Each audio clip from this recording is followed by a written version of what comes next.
Bonjour à tous. Merci de nous retrouver aujourd'hui sur cet événement Apiculture et Conscience, coopérer avec les abeilles.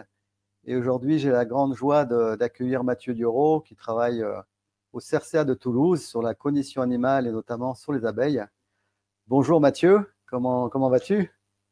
Bonjour Vincent, bonjour à tous. Ça va très bien, merci. Voilà, merci d'avoir accepté mon invitation à cet événement en ligne qui s'appelle donc Apiculture et Conscience, coopérer avec les abeilles. Et donc, je te propose, à travers ce petit moment partagé ensemble, d'aller explorer en fait l'intelligence des insectes et notamment des abeilles, puisque c'est un petit peu ton corps de métier, et notamment sur la notion de coopération, voilà, qui est la thématique choisie cette année pour cet événement. Et donc, pour les auditrices et les auditeurs qui ne te connaissent pas, est-ce que tu pourrais succinctement parler un petit peu de ce que tu fais actuellement au sein du CRCA, quel est ton parcours professionnel et qu'est-ce qui t'a amené finalement à t'intéresser aux insectes et aux abeilles en particulier? Oui, bien sûr. Alors moi, je suis actuellement directeur de recherche au CNRS, au CRCA, donc à Toulouse. C'est un laboratoire de recherche où on étudie la cognition animale, donc tout ce qui tourne autour de l'intelligence des animaux. Et ma spécialité à moi, ce sont les insectes et depuis quelques années, les abeilles. Et donc, je Hmm. suis éthologue et j'ai un parcours académique qui est très, très classique, hein. J'ai fait des études de biologie et puis je me suis orienté de plus en plus vers le comportement animal. Et je suis tombé sur les insectes un peu par hasard parce que j'ai commencé un stage sur les fourmis. J'avais aucun attrait particulier pour les insectes, mais au bout de quelques semaines, je me suis passionné et j'ai pas quitté les insectes depuis. Ouais, ouais. Et puis, je crois savoir que tu as travaillé à la fois sur la communication chez les fourmis, mais aussi sur les blattes, la personnalité des blattes ou quelque chose comme ça. Tu as abordé aussi tout ce qui est l'univers des mouches, l'apprentissage des abeilles et puis leur vie intime. Et notamment, tu viens de sortir un livre que tu m'as envoyé, que j'ai trouvé passionnant à travers toutes les anecdotes que tu racontes. C'est un livre qui s'appelle À quoi pensent les abeilles? Donc, c'est intéressant parce que on parle de cognition hein, dans ce titre-là. Et ça pose la question justement de l'éthologie au sens large et plus particulièrement voilà, de cette intelligence du monde de l'abeille. Et, voilà, et pour démarrer, en quoi participer à cet événement fait-il du sens pour toi, notamment justement par rapport à cette notion de coopération? Alors moi, toutes ces recherches fondamentales sur l'intelligence des abeilles, donc ça remet un peu les choses en perspective. On se rend compte ce sont des animaux intelligents, probablement sentients également, c'est-à-dire qu'ils ressentent les émotions, la douleur. Enfin voilà, on est en train de débattre de toutes ces choses. C'est très sophistiqué, beaucoup plus sophistiqué que ce qu'on pensait il y a encore Hmm. 50 ans. Et donc on réalise que les abeilles sont des animaux un peu comme nous, voilà, qui sont cognitivement riches. Et à partir de là, ça change notre rapport à ces animaux qu'on doit respecter absolument. Et donc, respecter absolument ces animaux, ça veut dire peut-être adapter aussi notre rapport à elles, nos pratiques en termes d'apiculture, mais pas que également. On parle des abeilles sauvages, voilà, qu'est-ce qu'on fait avec l'environnement? Est-ce qu'on décide de le protéger ou pas? Et oui, comment? Quelles pratiques sont acceptables ou plus acceptables? Oui, ben, je pense on va parler de ce sujet justement d'éthique apicole, hein, puisque ça fait partie du questionnement en fait de cet événement, de passer peut-être d'un rapport d'exploitation à un rapport de coopération, hein, puisque l'être humain a quand même une tendance forte à exploiter son environnement, à en tirer le maximum de profit, et comment on peut être, voilà, comment on peut envisager en fait une transformation de cette relation à l'abeille, plutôt que d'en tirer finalement un maximum de profit. Est-ce qu'il y a une possibilité finalement de pouvoir avoir un rapport éthique et peut-être en combinant même la dimension économique. Qu'est-ce que tu en penses? Ouais, tout à fait, ouais. C'est l'enjeu, en tout cas. C'est l'enjeu de l'apiculture du futur, enfin même l'apiculture actuelle. C'est aussi l'enjeu de la recherche actuelle. C'est-à-dire que Hmm. nous, on travaille avec des abeilles qu'on élève, qu'on soigne, plus ou moins. Et finalement, il n'existe pas encore de règles éthiques pour travailler sur ces animaux, ces invertébrés. Il n'y en a pas en France, il n'y en a pas en Europe, il n'y en a pas dans le monde. Et on se rend compte qu'il faudrait qu'il y en ait. Euh, Pourquoi tu dis qu'il faudrait qu'il y en ait? Parce que vous avez fait des constats particuliers ou qu'est-ce qui te fait dire ça en fait? Parce que comme on commence à mieux comprendre ce qui se passe dans leur tête et on commence à mieux comprendre leur changement d'état émotionnel, leur mémoire à long terme, de stress, etc. On voit que cette dimension émotionnelle, elle est probablement tout aussi importante chez elle que chez nous. Et donc, D'accord. il y a là des comportements à adapter et des choses qu'on n'aimerait pas se faire à nous-mêmes, qu'on fait Hmm. aux animaux d'élevage, et les abeilles en font partie. D'accord, mais qu'est-ce qui te fait dire qu'elles ont par exemple des émotions? Là, on rentre vraiment dans le vif du sujet et on va repartir peut-être sur quelque chose de plus global, mais tu parles d'émotions, donc du coup, si je rebondis un petit peu sur ce terme-là. Les émotions en général sont plutôt l'attrait de l'être humain. Et comment ça se traduit chez les insectes en particulier et chez l'abeille? Voilà, donc c'est ce qu'on pensait encore il y a 10-15 ans, que c'était l'attrait des êtres humains. Puis on a découvert que les chimpanzés, les dauphins, les oiseaux se comportaient de la même façon que des êtres humains qui étaient stressés ou qui étaient heureux. Et puis récemment, j'ai des collègues anglais qui ont beaucoup travaillé sur le sujet et qui ont adapté les protocoles expérimentaux qu'on utilisait pour tester les émotions chez des chimpanzés. Voilà, ils ont adapté aux abeilles et ils ont montré que effectivement les abeilles se comportaient comme des animaux qui pouvaient être stressés, qui pouvaient avoir peur, ou au contraire qui pouvaient sembler être heureuses dans certaines situations. Et Hmm. donc, on n'a pas de preuve définitive que c'est vraiment des émotions comme celles que l'on perçoit nous, mais en tout cas, tout ce qu'on observe nous amène à penser que c'est vraiment très similaire à ce qui se passe dans notre tête et dans nos cœurs. Donc, par principe de précaution, à l'heure actuelle, voilà, il faudrait peut-être considérer que c'est acquis, que l'hypothèse de base, c'est qu'elles ont ces émotions, et puis on continue la recherche en parallèle pour essayer de vérifier si vraiment oui, c'en est. Mais même si c'en est pas, ça ressemble vraiment à quelque chose qui les stresse ou qui leur fait plaisir. Hmm. Et voilà, peut-être là, on est rentré vraiment très rapidement dans un sujet précis. Avant même peut-être de continuer sur cet aspect-là, est-ce que tu peux nous parler un petit peu comment a évolué un petit peu la recherche sur l'intelligence des insectes finalement au fil des âges? Parce que bon, c'est quelque chose de très récent finalement, cette éthologie, ce bien-être animal. C'est issu finalement de toute une réflexion. Est-ce que tu peux nous dire un petit peu justement quelles sont voilà, les recherches sur l'intelligence des insectes, comment elle s'est construite finalement au fil du temps? Oui, alors ça prend ses racines depuis l'Antiquité. Donc on a des traces des philosophes, Aristote et d'autres grands penseurs déjà voyaient dans les abeilles qui étaient déjà domestiquées bah, des sociétés sophistiquées avec des capacités de communiquer entre les individus qui les étonnaient très fortement. Et ils voyaient des parallèles entre les abeilles et les humains. Alors ça, c'est il y a 2000, 3000 ans. À l'époque, on ne faisait pas vraiment d'expérience, on observait les animaux et on inférait des capacités cognitives, des capacités intellectuelles, de l'observation. Donc c'était ce qu'on appelait de l'anthropomorphisme. Hmm. Donc, on a une capacité humaine, on est des humains, on regarde les animaux et on pense qu'ils font comme nous, on essaie de se projeter. Euh, et puis il y a eu tout un passage dans l'histoire où la science n'a pas beaucoup évolué, en tout cas l'étude des animaux, jusqu'à, en France, Descartes, très grand scientifique, très grand penseur, qui a théorisé un petit peu ce qu'était qu'un animal. Et donc Descartes, il est connu pour avoir défendu la thèse que l'animal était une machine, contraire de l'homme, et donc qui était doué de réflexes. Hmm. Et ça a pas mal freiné la recherche d'une intelligence chez les animaux, notamment en France, pendant plusieurs siècles. Euh, les premiers vraiment scientifiques à s'être penchés sur le sujet, bah, c'est des gens connus.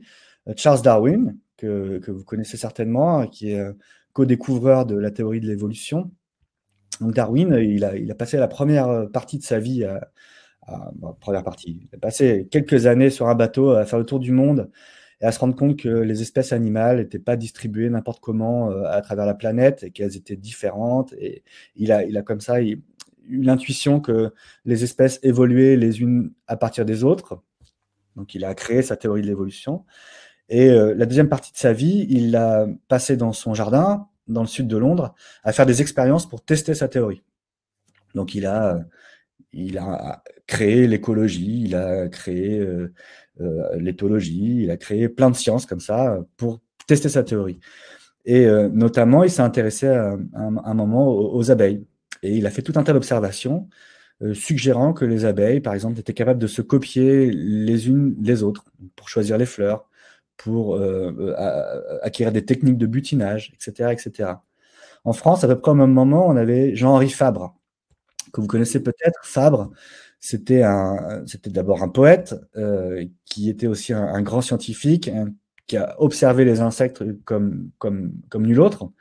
Et il a décrit le comportement des insectes et a inféré également certaines capacités, alors pas très intelligentes. Il n'était pas vraiment pour l'intelligence, Fabre. Il pensait que les insectes étaient stupides, mais il leur voyait des prouesses. C'est-à-dire que les insectes font des choses extraordinaires, comme construire une termitière ou un nid de fourmis géant, mais il pensait qu'on pouvait faire ça en étant stupide.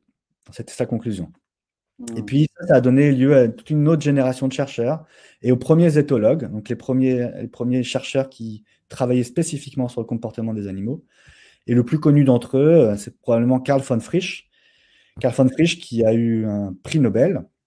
Donc, c'est le seul éthologue qui a eu un prix Nobel. Il l'a eu avec 3 autres éthologues. Mais Carl von Frisch, il est très connu parce qu'il travaillait sur les abeilles spécifiquement et il a découvert la danse des abeilles.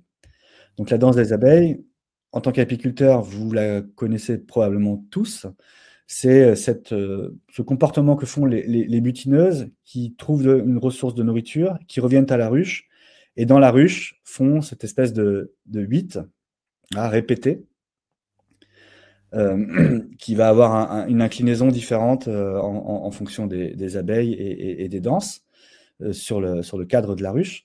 Et en fait, von Frisch a décodé cette danse et a compris que les butineuses, en fait, étaient en train d'indiquer la localisation de la source de nourriture qu'elles avaient découverte aux autres abeilles dans la ruche.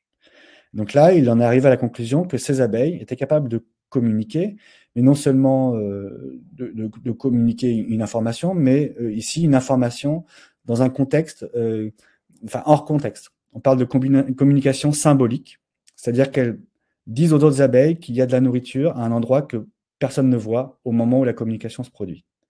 Et ce type de communication symbolique, bah, c'est une révolution en fait, parce que c'est quelque chose qu'on pensait qui était unique aux hommes.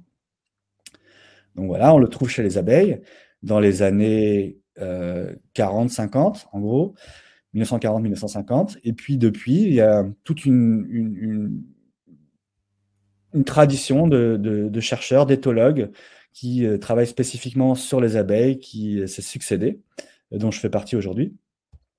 Et les questions qu'on se pose aujourd'hui chez les abeilles, c'est plus si elles savent communiquer ou si elles savent voir les couleurs, c'est quel type de concept elles arrivent à apprendre, est-ce qu'elles savent compter, est-ce qu'elles arrivent à se copier les unes sur les autres, est-ce qu'elles arrivent à innover des comportements, est-ce qu'elles ont des émotions, comme on a dit tout à l'heure, et est-ce qu'elles ont même une conscience. Voilà, on en est en 2023. Ah oui, d'accord. Donc, oui, donc tu as commencé à parler des principales découvertes en fait liées à cette intelligence des insectes qui a été faite au fil des années. Tu nous parles évidemment de Carl von Frisch et de la découverte de la danse des abeilles. Et est-ce que plus récemment, il y a des choses un petit peu très innovantes et surprenantes? Bon, j'ai connaissance évidemment du fait que les abeilles peuvent compter jusqu'à 4, mais il semblerait que finalement c'est quelque chose qui est commun à beaucoup d'organismes vivants. Est-ce que tu peux nous préciser un petit peu les choses sur voilà, ces capacités cognitives découvertes au sein de votre équipe, notamment en ce qui concerne les abeilles? Ah oui, oui, tout à fait. Donc dans notre équipe à Toulouse, on est plusieurs chercheurs et certains d'entre eux ont travaillé récemment notamment sur cette capacité à compter, ou on va parler plutôt de capacité de numérisation. Donc il y a une petite subtilité ici. Compter, c'est vraiment quelque chose d'humain qui est basé sur les concepts de chiffres. Voilà, les abeilles, a priori, ne voient pas de chiffres, n'utilisent pas de chiffres, mais elles sont capables d'estimer des quantités. Donc, on peut entraîner les abeilles dans des petits dispositifs. On peut les entraîner à venir dans des petits labyrinthes en Y. Je ne sais pas si vous voyez ma main ici. Donc, c'est des labyrinthes en bois dans laquelle l'abeille va rentrer, et il va falloir qu'elle choisisse entre 2 options, donc 2 branches du labyrinthe, pour obtenir une récompense. de l'eau sucrée, ce qui mime un peu leur comportement de butinage pour obtenir du nectar dans les plantes. Donc, pour que l'abeille choisisse la bonne branche, il faut lui expliquer, donc lui faciliter la tâche. Et on peut l'entraîner comme ça, par exemple, à aller visiter la branche où, au fond, il va y avoir une image avec plusieurs points. Donc, dans une branche, il va y avoir beaucoup de points, et dans l'autre branche, il y aura un petit peu moins de points. Donc, par exemple, 4 points contre 2 points, 6 points contre 8 points, etc., etc. Et l'abeille va comprendre qu'elle obtiendra de l'eau sucrée si elle va dans la branche où il y a le moins de points. Donc, à chaque fois que l'abeille revient, on change les stimuli visuels des branches, on change le nombre de points, etc., etc., jusqu'au moment où elle comprend qu'il faut qu'elle aille dans la branche où il y a le moins de points. Donc ça peut prendre une journée. Donc il faut vraiment rester près du labyrinthe, remplir la branche avec de l'eau sucrée, changer les stimuli visuels, etc., etc. Donc, il faut de la patience. Et puis on se rend compte qu'elles arrivent à faire ça. Et puis ce qu'on s'est rendu compte également, c'est qu'à un moment donné, on a présenté à l'abeille une branche où il y avait 2 points et une branche où il y avait plus de points du tout. Et dans ce cas-là, l'abeille a compris qu'il fallait qu'elle aille dans la branche où il n'y avait plus de points du tout. Et ça nous a un petit peu surpris parce que la prédiction, c'était plutôt que l'abeille ne savait pas vraiment quoi faire parce qu'on ne lui avait pas appris à ne pas aller dans une branche où il n'y avait pas de points du tout. Et ça nous a montré, par exemple, que les abeilles avaient une idée du concept de rien, du zéro. Ça, c'est le type de recherche actuelle qu'on fait dans l'équipe. L'autre grand groupe grande direction de recherche que l'on réalise, c'est des recherches sur les capacités des abeilles à naviguer. Donc, pour obtenir de l'eau sucrée, aller visiter des fleurs, il faut déjà que les abeilles localisent ces fleurs. Et pour localiser ces fleurs, parfois, c'est un parcours du combattant. Donc, il faut voyager sur plusieurs centaines de mètres, ou voire plusieurs kilomètres, si dans l'endroit où il y a les ruches, il n'y a pas de fleurs. Ou alors si c'est une période où il n'y a pas de fleurs, comme par exemple il y a 2 semaines où il faisait encore très beau et on avait beaucoup moins de fleurs que dans un mois d'été où il fait la même température normalement. Et donc là, on étudie les abeilles, on essaie de les suivre à travers les paysages et essayer de comprendre comment elles trouvent les fleurs. Et une fois qu'elles ont trouvé les fleurs, comment elles vont passer d'une fleur à l'autre. Et donc, par exemple, on a pu montrer comme ça que les abeilles développent des circuits. Donc, elles apprennent à se rendre à certains endroits, à visiter certaines fleurs ou certains arbres, et elles apprennent à aller d'un arbre à l'autre en développant une route. Et cette route, au fur et à mesure du temps, elle va être optimisée, si bien qu'au bout d'une journée, une abeille va souvent utiliser la route la plus courte pour visiter un certain nombre de points connus et revenir à la ruche. Et en faisant ça, en fait, elles résolvent un problème mathématique. Alors, elles n'en ont certainement pas conscience, mais nous, on en a conscience quand on les observe. Et ce problème mathématique, ce qui nous pose problème, c'est qu'il est très compliqué. Il est bien connu en mathématiques et en physique. Il s'appelle le problème du voyageur de commerce. Et pour un grand nombre de points à visiter, eh bien, on sait qu'il est impossible à résoudre. Alors, les abeilles le font. Alors, elles le font avec très peu de points. On les a testés jusqu'à 10 points. Déjà, la tâche est complexe. Elles arrivent à le résoudre. Et ce qui nous intrigue à l'heure actuelle, c'est de savoir si elles arrivent à résoudre ce type de problème pour plus de points, et notamment le nombre de points où l'homme, sans l'aide d'un super ordinateur, n'arrive plus à résoudre ce problème. Étonnant quand même, hein. C'est vrai que ça doit être très stimulant sur le plan de la recherche d'essayer de résoudre ce problème du voyageur. Et quand on constate notamment que les abeilles sont en capacité finalement d'optimiser leur circuit de butinage d'une manière complètement mystérieuse, quoi.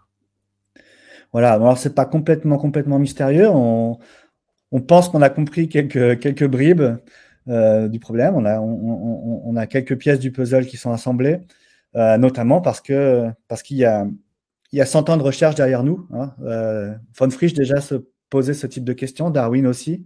Ils ont fait des expériences, des observations, et ils ont compris, par exemple, que les abeilles s'orientaient principalement grâce à la position du soleil dans le ciel. Ah ouais. Donc, elles ont des yeux particuliers qui ont été façonnés par l'évolution pour connaître la position du soleil, même quand le soleil n'est pas visible directement. Donc, elles voient la lumière polarisée dans le ciel. Voilà, ça, c'est leur repère principal. On sait qu'elles connaissent toujours leur position par rapport à leur point d'origine, qui est leur ruche. Donc, si elles voient le soleil, elles savent où elles sont par rapport à leur ruche. Donc, elles encodent mentalement un vecteur. Si bien que, par exemple, on peut prendre une abeille, on peut capturer une abeille dans son environnement. Si cette abeille vient de butiner, par exemple, on peut la relâcher à plusieurs mètres, et cette abeille qui va être relâchée va directement faire le vecteur pour retourner à sa ruche. Donc, elle va se diriger tout droit vers sa ruche. Sauf que l'abeille, elle n'a pas compris qu'elle a été déplacée. Donc, elle va faire un vecteur qui va pointer là où sa ruche devrait être, mais elle va se retrouver perdue parce qu'elle va arriver à un endroit où la ruche n'est pas. Voilà. Et ça montre bien que les abeilles savent se repérer par rapport à la ruche et apprennent des vecteurs. Donc, comme ça, on peut jouer avec elle. Alors, bien sûr, quand on voit que l'abeille est perdue, on la recapture et on la remet dans sa ruche. En tout cas, ça pose la question de la transhumance, par exemple. Tu sais, quand les abeilles sont habituées à un instant T à butiner, on les déplace à un instant T plus 1 dans un autre environnement. Qu'est-ce qui se passe chez l'abeille à ce moment-là? Il y a plusieurs choses. Il y a déjà toutes les butineuses qui ne sont peut-être pas rentrées au nid, qui vont être perdues si elles ne retrouvent pas leur ruche. Alors ça peut arriver, ça peut toujours arriver parce que toutes les butineuses ne rentrent pas systématiquement la nuit. Il arrive souvent qu'on ait un paquet de butineuses qui restent dehors parce qu'elles se font surprendre par la nuit ou parce qu'elles ont collecté trop de nectar. Donc elles sont trop lourdes, elles ne peuvent plus vraiment voler et elles attendent de digérer ce nectar pour pouvoir se renvoler. Donc ces abeilles-là qui reviennent à leur ruche, si la ruche a été déplacée entre-temps, effectivement, on va les perdre. Donc ça, je pense que tous les apiculteurs le savent. L'autre problème qu'il peut y avoir, c'est quand on déplace la ruche dans un nouvel environnement, les abeilles butineuses qui sont habituées à sortir vont sortir directement sans penser à refaire des vols d'orientation, donc des vols de repérage. Si elles font plus ces vols de repérage en sortant, c'est possible qu'elles ne puissent plus revenir à la ruche. Parce que quand elles vont revenir à la ruche, enfin, quand elles vont vouloir revenir à la ruche, elles vont chercher un environnement qui ressemble à l'environnement de leur ruche avant qu'elle ait été déplacée. Donc, c'est possible que ces abeilles-là soient très confuses. Donc, ce qui est très important, c'est quand on fait cette transhumance, de vérifier que les butineuses qui sortent font des vols d'orientation, c'est-à-dire des vols de repérage qui leur permettent d'enregistrer une image mentale de l'environnement où se situe la ruche pour pouvoir retrouver la ruche quand elles reviennent. Et donc, ces vols, ils sont très caractéristiques. Vous les avez certainement déjà vus. Ce sont des vols où les abeilles sortent, ne s'éloignent pas de la ruche, font face à la ruche et font comme ça des espèces de zigzags face à la ruche. Donc, elles en font plus ou moins longtemps en fonction de leur expérience. Et ces zigzags vont de plus en plus comme ça monter en amplitude. Et les abeilles vont de plus en plus s'éloigner en faisant ces zigzags jusqu'au moment où elles vont se tourner, cette fois-ci dos à la ruche, et partir en exploration.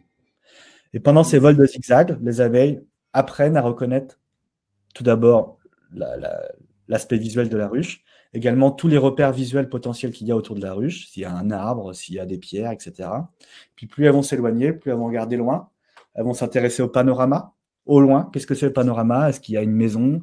Est-ce qu'il y a une montagne? Est-ce qu'il y a une colline? Est-ce qu'il y a une forêt? Tout ça, elles vont l'intégrer et le garder en mémoire. Ça va leur permettre de pouvoir revenir à la ruche plus facilement. Très bien, merci pour ce bel exemple.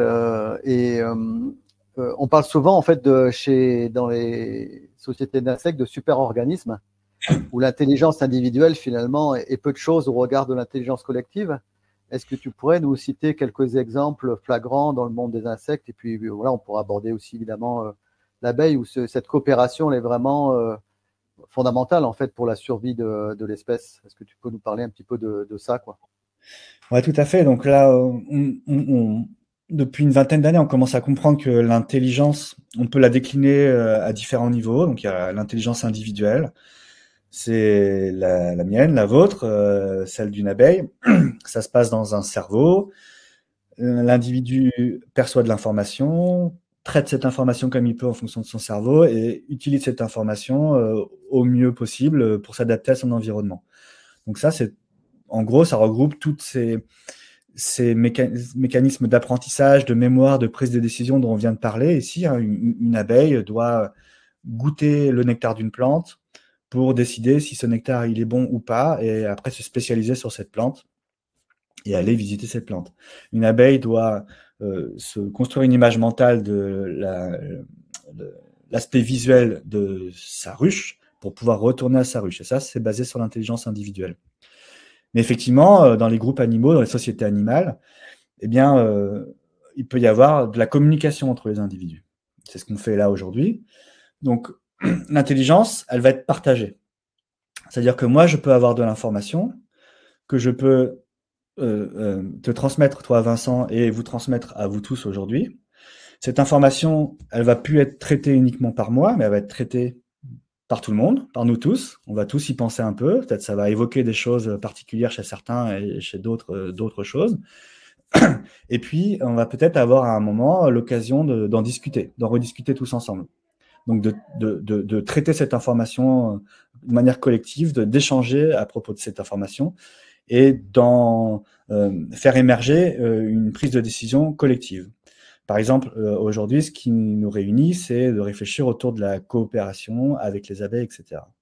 Sur la base des informations que je vous donne et sur la base peut-être du débat qu'il y aura plus tard autour de ça.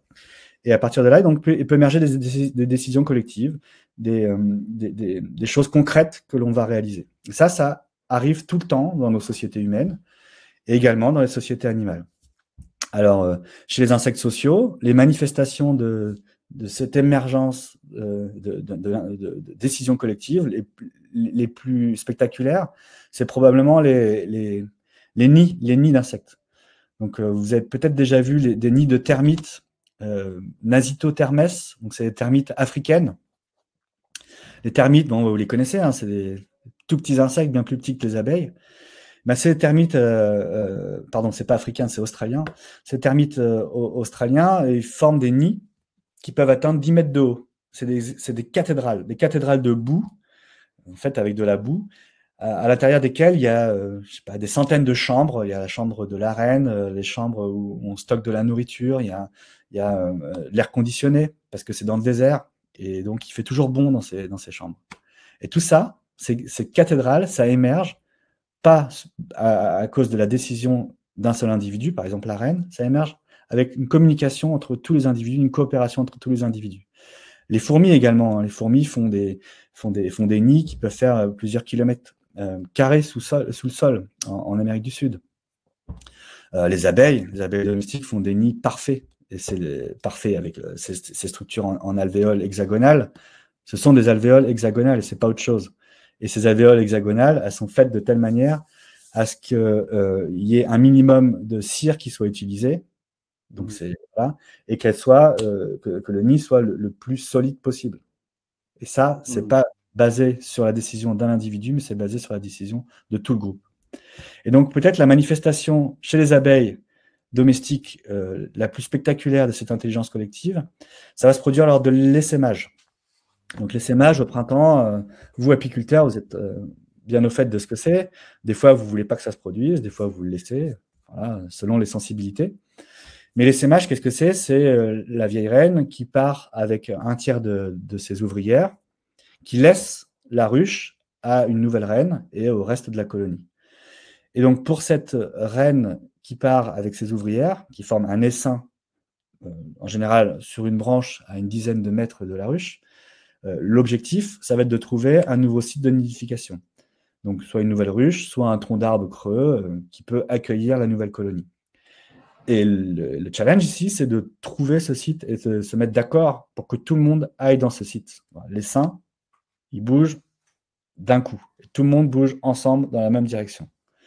Et donc là, on a une manifestation d'intelligence collective qui se produit. En fait, on a des abeilles exploratrices qui partent de l'essaim et qui vont chercher des sites de nidification potentiels. Si elle trouve un tronc d'arbre creux, eh bien, cette abeille exploratrice va estimer la qualité de ce tronc d'arbre. Est-ce qu'il est suffisamment sombre? Est-ce qu'il est suffisamment gros? Est-ce qu'il est suffisamment sec, protégé de la pluie, etc. L'abeille revient sur l'essaim et elle fait une danse, comme je vous ai parlé tout à l'heure. Cette danse, cette fois-ci, elle indique la localité et la qualité de ce site de nidification potentiel. Cette danse va recruter d'autres exploratrices qui vont aller voir également ce site. Ces exploratrices vont juger de la qualité de ce site et revenir à l'essaim. Elles vont danser pour le site ou non, si elles jugent que la qualité est mauvaise. Donc comme ça, on va avoir sur l'essaim différentes abeilles qui vont danser potentiellement pour différents sites et faire de la pub aux autres abeilles pour ces sites. Et au bout d'un moment, on va avoir un phénomène d'amplification où la majorité des abeilles vont se mettre d'accord et vont dire, voilà, ce site-là, il est bien, et on va danser toutes pour ce site. Et on va avoir plein de danses qui vont se produire pour un site en particulier. Et quand on atteint un seuil critique d'individus qui ont voté pour le même site, l'essaim s'envole et va s'installer dans le site qui a été sélectionné par ces abeilles, par ces électrices en fait.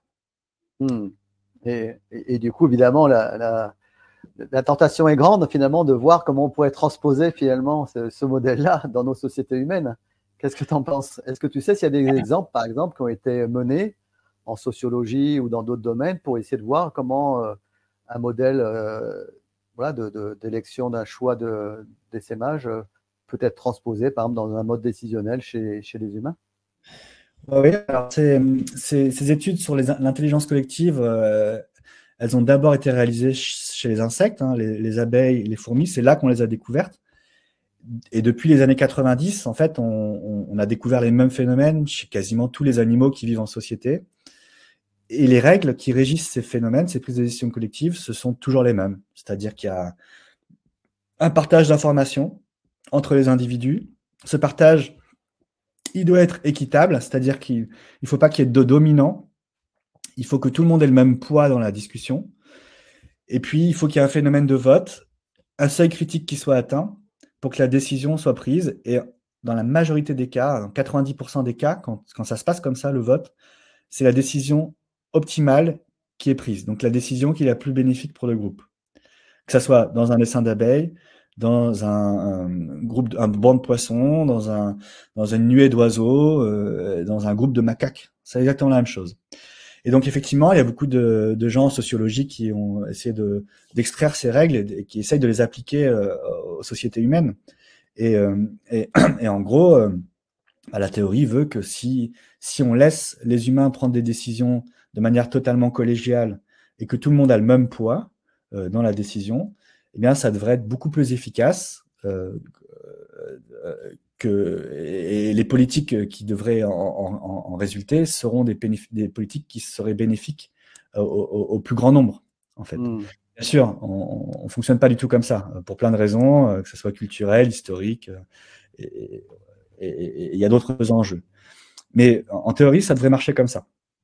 Et ces phénomènes, en fait, ils ont surtout été appliqués à l'heure actuelle par les ingénieurs. Les gens qui cherchent des solutions à des problèmes complexes, des solutions simples à des problèmes complexes basés sur l'intelligence collective. Et par exemple, il y a beaucoup de gens qui se sont posé la question de comment on règle le trafic routier dans les zones hyper bouchées, par exemple à Paris, entre les périphes et l'autoroute, et comment on relie le trafic de bus et les métros et les RER, tout ça de manière optimale pour optimiser le flux de personnes. Et ça, souvent, de plus en plus, c'est basé sur des algorithmes d'intelligence artificielle qui sont inspirés du comportement des fourmis et des abeilles. Il y a des gens aussi qui ont développé des tondeuses, pas les tondeuses, pardon, les aspirateurs autonomes. Voilà, ce sont des petits robots qui sont basés sur le comportement des abeilles, et de plus en plus, on voit des nuées d'aspirateurs qui travaillent ensemble, qui coopèrent pour être le plus efficace possible pour nettoyer des très grandes surfaces. On a des nuées de drones aussi, les drones qui vont faire de la surveillance. Voilà, on a des drones qui communiquent entre eux, qui coopèrent, qui prennent des décisions et qui sont souvent basés sur des algorithmes simples de comportement d'abeilles et de fourmis. Un univers passionnant, hein, en tout cas. J'aimerais revenir un petit peu avec toi sur plus le côté sensible en fait de l'abeille et du bien-être animal. Notamment quand vous étudiez donc les différents insectes, comment vous prenez en compte leur sensibilité finalement, puisque on a évoqué ça en début d'entretien sur le fait que potentiellement elles avaient des émotions, elles réagissaient au stress. Est-ce que, voilà, quelles sont finalement voilà, les méthodes que vous utilisez, les outils que vous utilisez qui tiennent compte justement de cette sensibilité? Alors, ça, ce sont des réflexions assez récentes, hein, parce que les travaux sur ces sensibilités sont récents. Ils sont même encore, comme on l'a dit tout à l'heure, encore très débattus. Donc, rien n'est encore gravé dans le marbre. Mais nous, en tant que scientifiques, voilà, comme vous, en tant qu'apiculteur, vous travaillez avec les abeilles et vous voyez, c'est évident que les abeilles peuvent être stressées, qu'elles peuvent se comporter comme si elles étaient plus heureuses ou plus ou moins heureuses, disons. Donc, à l'heure actuelle, il n'y a pas de règles institutionnelles. C'est-à-dire qu'il n'y a aucune loi pour tenir compte du bien-être des invertébrés. Donc, les invertébrés, c'est les insectes, mais c'est aussi la majorité des espèces animales sur Terre. Il faut le garder en tête. Il n'y a aucune loi éthique, ni pour les élever, ni pour faire des recherches sur elles. Donc, en théorie, on peut faire tout et n'importe quoi. Bien sûr, en tant que chercheur, on ne fait pas n'importe quoi. Donc, nous, ce qu'on essaye de faire depuis quelques années, c'est vraiment déjà ne plus isoler les abeilles de leur colonie. C'est-à-dire que les abeilles que l'on va tester, eh bien, elles vont venir se faire tester, mais elles viennent de leur colonie, de leur plein gré, donc elles sont motivées à aller chercher de la nourriture. On les teste, et en général, elles ont une récompense de nourriture, et elles reviennent après à leur colonie.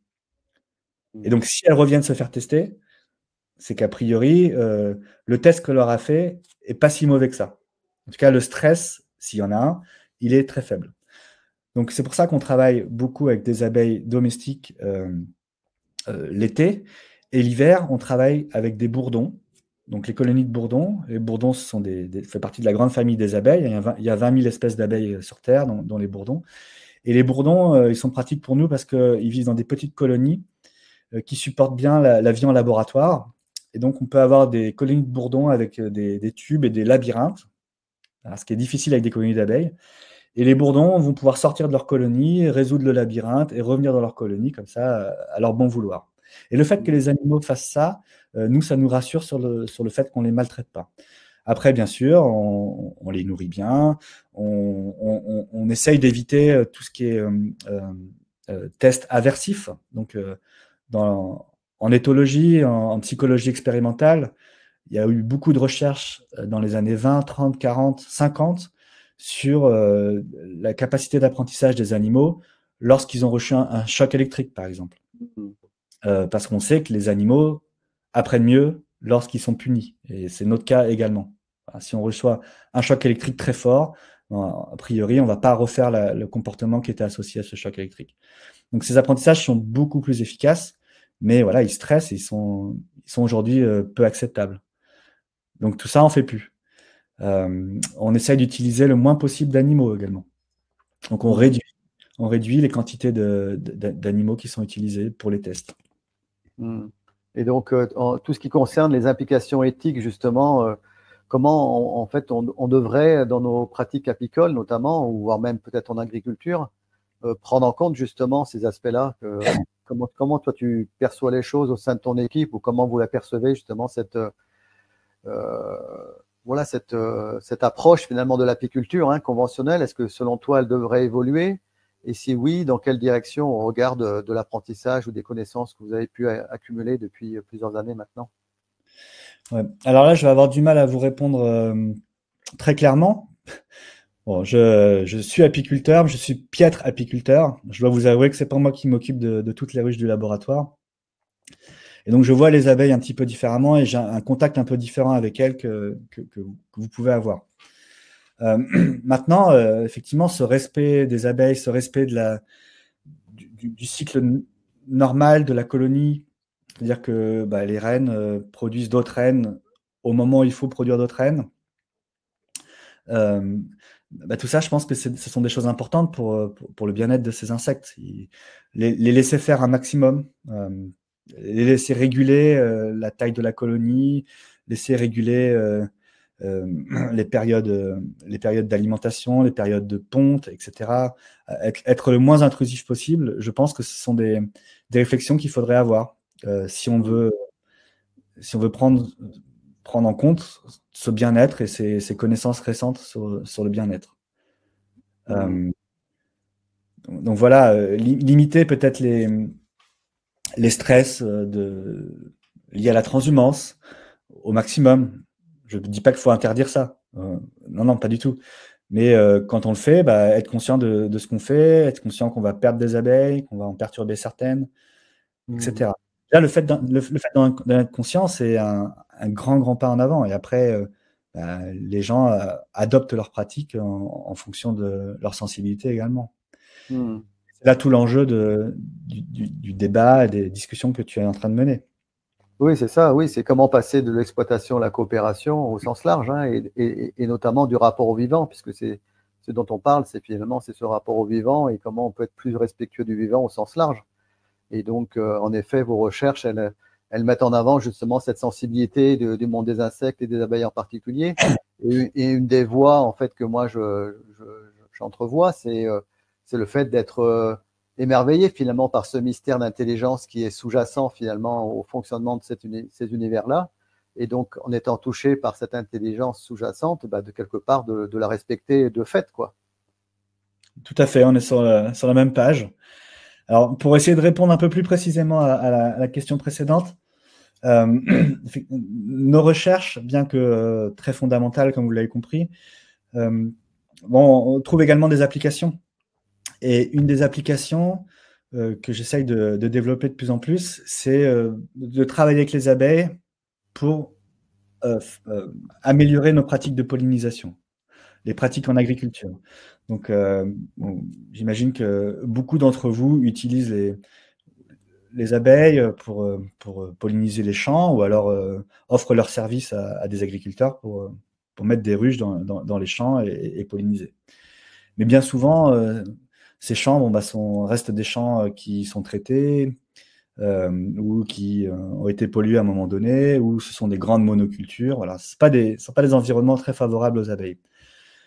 L'idée, je pense qu'on est tous d'accord là-dessus, c'est qu'il faudrait à terme qu'on arrête tout ça, qu'on arrête de traiter les champs, qu'on arrête de dégrader l'environnement, qu'on arrête de polluer, et peut-être qu'on arrête ces grandes étendues de monoculture qui finalement offrent de la nourriture aux abeilles, mais une seule source de nourriture qui n'est pas variée. Et en fait, on se rend compte que les abeilles qui se nourrissent que d'un seul type de plante toute leur vie, en général, sont malnutries quand même. Et c'est notre cas à nous. Hein. Si vous mangez que des pommes, alors de manger des pommes, c'est très bien, mais si vous en mangez toute votre vie, vous aurez des carences, vous n'aurez pas de dents, voilà. Le développement sera perturbé. Donc, l'idée, c'est de utiliser les abeilles, travailler avec les abeilles, pour pouvoir améliorer les pratiques de pollinisation, c'est-à-dire augmenter les rendements de l'agriculture en arrêtant le traitement aux pesticides et aux autres produits. Et donc pour ça, on pense qu'on peut contribuer très fortement, notamment avec nos études sur la navigation des abeilles et la manière dont elles se déplacent de plante en plante. Si on arrive à comprendre ça vraiment précisément, comment une abeille va développer un circuit, comment deux abeilles vont développer des circuits, est-ce que ces circuits se chevauchent, combien de temps, quelle est la durée de vie de ce circuit, etc. On va arriver à prédire les flux de pollen entre les plantes, et donc la dynamique et le succès de reproduction des plantes. Donc la dynamique de pollinisation, succès de pollinisation. Et donc à terme, on devrait pouvoir prédire, simplement en connaissant le comportement des abeilles, le rendement d'un champ. Et donc on devrait pouvoir faire des propositions pratiques pour améliorer le rendement de pollinisation des champs, simplement en précisant mieux combien il nous faut d'abeilles, quelle diversité d'abeilles il nous faut. Est-ce qu'il nous faut des abeilles domestiques, des bourdons, des abeilles domestiques, des bourdons, des osmies, etc. Où est-ce qu'on doit placer ces abeilles? Quelle densité d'abeilles il nous faut? Quel type de plantes il nous faut en plus peut-être de notre culture dans notre champ, etc. etc. Et le pari que je fais, moi, c'est qu'on peut augmenter les rendements tout en diminuant les entrants de produits toxiques pour les abeilles et pour l'environnement en général.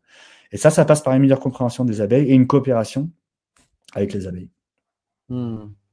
Et voilà, tu parles évidemment de tous les biocides qui sont dans l'environnement, hein, et on le voit, la masse finalement en tout cas l'importance des insectes qui étaient très très très nombreux et fortement diminuée du fait de la présence des biocides dans l'environnement, hein, ce soit des insecticides, des fongicides, etc., etc. Est-ce que tu pourrais nous parler rapidement peut-être de l'impact justement de ces biocides sur l'abeille et en quoi ça agit sur leur cerveau et peut-être plus largement tous les stress en fait auxquels est confrontée l'abeille, ça impacte quoi chez l'abeille en fait sur le plan individuel, sur le plan collectif, tous ces stress auxquels elle est confrontée, que ce soit finalement l'environnement, des pratiques peut-être pas adaptées ou trop intrusives. La notion de stress en fait, comment elle est perçue chez l'abeille? Ouais, alors donc ça on l'a apparemment encore dit, mais donc les abeilles sont capables d'apprendre toute une multitude de choses, de prendre des décisions parfois impressionnantes. Donc elles ont une vie cognitive sophistiquée et donc elles ont un cerveau. Ce cerveau, il est extrêmement petit, il fait la taille d'un grain de lentilles. Il y a 1 million de neurones à peu près dans un cerveau d'abeille, on en a 100 milliards. Et donc vous pouvez imaginer que dans 100 millions de neurones, ce qui est très petit, chaque neurone compte. Chaque neurone va compter pour qu'il y ait les apprentissages qui se produisent, pour que les abeilles arrivent à naviguer, retourner à leur ruche, etc. Et donc, si on a un facteur de stress externe qui affecte ces neurones, eh bien, on va avoir des conséquences très graves sur le comportement des abeilles. Par exemple, si on affecte les neurones qui sont impliqués dans la reconnaissance des couleurs chez les abeilles, il n'y en a certainement pas beaucoup. Si on les détruit ou qu'on les bloque avec des produits chimiques, mais les abeilles ne reconnaîtront plus les couleurs, donc elles n'arriveront plus à butiner de manière efficace. Et donc, par effet boule de neige, si les abeilles ne butinent plus de manière efficace, la colonie ne pourra plus se nourrir de manière efficace et elle peut péricliter au bout d'un moment. Et donc, dans tous ces facteurs de stress qui affectent le cerveau des abeilles, eh bien, on a identifié bien sûr depuis une vingtaine d'années les pesticides. On a beaucoup parlé des néonicotinoïdes qui ont été interdits ou qui sont en passe d'être interdits en France et dans la majorité des pays européens. Donc ces néonicotinoïdes, par exemple, ce sont des neurotoxines. Donc ce sont des molécules qui ont été développées spécifiquement pour bloquer les réseaux neuronaux des insectes, des pucerons ou des chenilles. Voilà. Or, les abeilles sont des insectes. Et donc, ces neurotoxines, elles agissent sur tous les cerveaux de tous les insectes, et également sur les nôtres, à très forte quantité. Le problème des néonicotinoïdes, c'est qu'ils étaient présents en résidus dans le nectar et dans le pollen des plantes. Et donc, les abeilles venaient se nourrir sur des neurotoxines. Et donc, en se nourrissant sur des neurotoxines, bien sûr, le cerveau, au bout d'un moment, il est affecté. Les abeilles, elles ne meurent pas directement, mais elles n'arrivent plus à réaliser tout leur comportement de butinage sur la base de l'apprentissage et de la mémoire. Donc, ça ne tue pas les insectes, ça ne tue pas les abeilles directement, mais indirectement, ça détruit les colonies parce que les abeilles n'arrivent plus à s'orienter et à butiner. Donc, on a les pesticides, on a tout un tas de polluants. On se rend compte aujourd'hui que les métaux lourds également, des polluants qui sont extrêmement communs dans l'environnement, les poussières comme ça métalliques, ont les mêmes effets. Je vous ai parlé tout à l'heure de la malnutrition, donc des abeilles qui n'arrivent pas à réguler leur régime alimentaire, qui par exemple n'ont pas d'oméga 3 dans leur pollen, eh bien, vont avoir des problèmes d'apprentissage également, des problèmes de développement du cerveau. On a tout un tas d'autres molécules dont je ne vais pas parler. L'ozone, ça très certainement a des effets également sur le cerveau, etc. Donc voilà, le cerveau des abeilles, c'est leur talon d'Achille, quoi. D'accord. Et est-ce que tu peux nous dire, par exemple, un stress que subirait une colonie d'abeilles, il perdure combien de temps sur le plan collectif, par exemple une intrusion, par exemple, ou un choc violent sur une colonie d'abeilles, un gros stress. Toi, quand nous on reçoit un stress, on a une capacité d'absorption qui va durer un certain temps et qui peut être variable selon les individus. Est-ce que c'est évalué chez l'abeille cette notion de stress au sens large et la durée d'impact? Non, pas exactement. Il n'y a pas vraiment encore de données. Alors, il y a deux façons d'appréhender le concept de stress. Il y a la façon dont je viens de vous parler là, qui est peut-être une façon, qui est peut-être une déformation professionnelle. Donc, le stress dont je vous ai parlé, c'est vraiment, ce sont des facteurs environnementaux extérieurs qui vont affecter la physiologie et le fonctionnement de l'organisme. Donc ça, ces stress-là, ils vont perdurer tout le temps, puisque je vous ai dit que le cerveau allait être affecté. Donc quand on a un cerveau qui est affecté, a priori, il n'y a pas de neurogénèse, on ne peut pas produire un nouveau cerveau. Enfin, les abeilles ne sont pas capables, a priori. Donc ça, c'est pour toute la vie de l'abeille. Après, il y a d'autres formes de stress, des stress émotionnels qu'on a abordés aussi tout à l'heure. Donc, si on tape sur une ruche, effectivement, on va avoir des abeilles qui vont s'affoler, qui vont commencer à envoyer des phéromones d'alarme, peut-être essayer de vous piquer, etc. Et ces stress émotionnels, bah, ils ont des durées de vie a priori de quelques minutes. Mais je ne connais pas de données scientifiques ou d'études scientifiques sur ce sujet plus précisément. Hmm. Et on arrive petit à petit à la fin de cet entretien passionnant, hein, voilà, comme toutes les études auxquelles que j'ai pu découvrir quand je suis allé vous visiter il y a par 2 fois, je crois, dans le passé. Hein, et notamment, vous travaillez aussi sur les frelons asiatiques, qui serait un autre sujet aussi intéressant d'étude. Mais pour conclure, j'aimerais plus, voilà, peut-être que tu nous parles un petit peu de l'ouvrage que tu as écrit récemment et que j'ai lu avec intérêt et pour lequel finalement j'avais envie aussi de faire la promotion. Hein. C'est un titre qui est quand même assez intéressant puisqu'il dit les abeilles pensent tel. Et donc, à quoi pensent les abeilles? Et donc, la notion de pensée, donc, est-ce que tu pourrais nous dire qu'est-ce qui a suscité finalement le choix de ce titre? À quoi pensent les abeilles? Ouais, bah, donc ce recueil, alors c'est un livre grand public, mais qui est quand même scientifique. Voilà, c'est un livre scientifique et c'est pas un livre, c'est pas un guide d'apiculture. Vous trouverez rien là-dedans qui vous aidera à améliorer vos pratiques, mais peut-être vous pourrez avoir des nouvelles idées. Peut-être ça fera résonner des choses. En tout cas, si vous lisez ce livre, vous apprendrez probablement des choses que vous ne connaissez pas sur le comportement des abeilles. C'est un livre scientifique qui retrace à peu près 100 ans de recherche sur ce sujet jusqu'à aujourd'hui et qui nous emmène dans les débats actuels de qu'est-ce que c'est que l'intelligence, jusqu'à où on peut aller dans la comparaison entre les hommes et les abeilles, qu'est-ce qu'on est en train de faire, qu'est-ce qu'on est en train de découvrir, voilà, est-ce qu'on est si différent des abeilles, etc., etc. Donc c'est un cheminement à travers ces 100 ans de recherche. Je décris beaucoup de nos travaux également qui sont réalisés à Toulouse sur les bourdons, avec des anecdotes. Et le titre, qu'est-ce qu'il veut dire le titre? Bien sûr, il fallait choisir un titre, donc ce titre, il est un peu intriguant. Voilà, vous ne trouverez pas de réponse précise à la question qui est posée. Par contre, ce qui est sûr, c'est que les abeilles pensent. Ça, on en est quasiment sûr. À quoi exactement? Qu'est-ce qui fait dire ça, en fait? Qu'elles pensent? Le fait que les abeilles apprennent des choses, traitent ces informations, transforment l'information pour en prendre des décisions qui vont être adaptées à leur environnement, ça, c'est une définition, certes très large, mais c'est une définition du fait de penser. Alors, elle philosophe pas, probablement pas, quoique, on ne sait pas. Mais en tout cas, elle pense. Et pour conclure, bah, déjà, un grand merci à toi et je voudrais te laisser un peu le mot de la fin. Qu'est-ce que tu aurais envie de dire peut-être à ceux qui vont nous écouter à travers cette vidéo, que ce soit des apiculteurs, apicultrices ou des gens naturalistes ou passionnés par le monde des insectes? Voilà, quel mot tu auras envie de partager maintenant?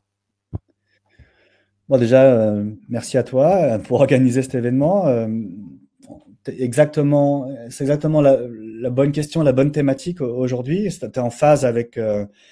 C'est une question qui est en phase avec les considérations sociétales et nos recherches en fait. Voilà, ça fait corps tout ça. Moi, ce que j'ai envie de dire, c'est que étudiant les abeilles de manière très fondamentale, avec un regard externe de chercheurs, je comprends à l'heure actuelle que ces abeilles, ce sont des animaux cognitifs, donc intelligents. Cette intelligence, elle a évolué à travers le règne animal. Hein. Chez quasiment tous les animaux sur lesquels on se penche, on trouve de l'intelligence. Donc l'intelligence, c'est quelque chose qui a évolué, qui permet la survie des espèces.